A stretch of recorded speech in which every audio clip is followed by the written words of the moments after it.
আমি সেই অবহেলা, আমি সেই নত মুখ, নীরবে ফিরে যাওয়া অভিমান ভেজা চোখ। আমাকে গ্রহণ করো। উৎসব থেকে ফিরে যাওয়া আমি সেই প্রত্যাখ্যান, আমি সেই অনিচ্ছা নির্বাসন বুকে নেওয়া ঘোলাটে চাঁদ। আমাকে আর কে বেদনা দেখাবে? তপ্ত সীসার মতো পুড়ে পুড়ে একদিন পাথর হয়েছি শেষে, হয়েছি জমাট শিলা।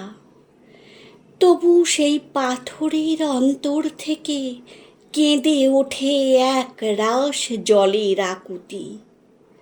ঝর্ণার মতো নেমে যেতে চায় কিছু মাটির শরীরে। আমি সেই অবহেলা, আমি সেই নত মুখ, পাথরের নিচে করুণ বেদনার জল। আমাকে গ্রহণ করো।